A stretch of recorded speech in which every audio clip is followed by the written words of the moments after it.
24 Eylül tarihinde sosyal medyada yayınlanan bilgilere göre Çin Komünist rejimi Doğu Türkistan'da Uygurların evlerindeki Kur'an-ı Kerim ve seccadeleri hükümet yetkililerine teslim etmelerini istiyor. Uygurların evlerinin duvarlarına astığı ayetli tablo veya dini resimleri topluyor. Aynı zamanda önceden yurt dışı seyahati yapan ancak ÇKP'nin ideolojik terbiye kamplarına gönderilmeyen Uygurlar yeniden bu kapalı cezaevlerine gönderiliyor. Ayrıca Doğu Türkistan genelinde özellikle Uygurların yoğun olarak yaşadığı köy ve kasabalarda sözde kendi suçunu itiraf etme düzenleniyor. Konuyla ilgili açıklama yapan Doğu Türkistan Enformasyon Merkezi Başkanı Karakaş, Çin işgalci rejiminin Doğu Türkistan'da yürütmekte olduğu tüm uygulamaları sadece dini ve milli zulümden başka bir şey değildir. Doğu Türkistan'da bıçak kemiğe battı. Dünyanın hiçbir coğrafyası bugüne kadar böyle bir vahşi zulmü görmedi. Dünya, Çin'in insanlık karşıtı zulüm ve baskıları karşısında sessiz kalmamalıdır.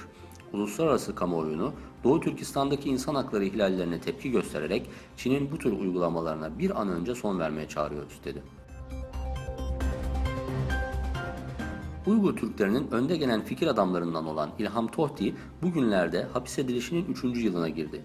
Uygurlarla Çinlilerin bir arada yaşaması için gereken ve bizzat Çin Anayasası'nda bulunan hükümlerin uygulamaya konulması gerektiğini ifade eden Profesör İlham Tohti, 23 Eylül 2014 tarihinde Çin Mahkemesi tarafından bölücülük suçlamalarıyla ömür boyu hapis cezasına çarptırıldı.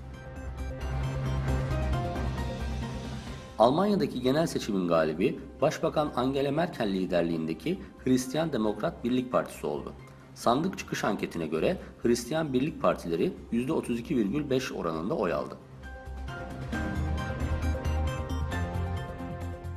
Fransa'daki senato seçiminde iktidardaki Cumhurbaşkanı Macron'un Cumhuriyet Yürüyüşü Hareketi'nin sandalye sayısı düşerken Merkez Sağ Cumhuriyetçiler Partisi'nin sandalye sayısı arttı.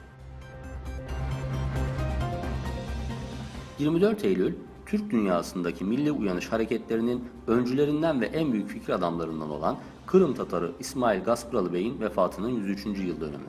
Vefatının 103. yıl dönümünde İsmail Gaspıralı Bey'i şükran ve rahmetle anıyoruz.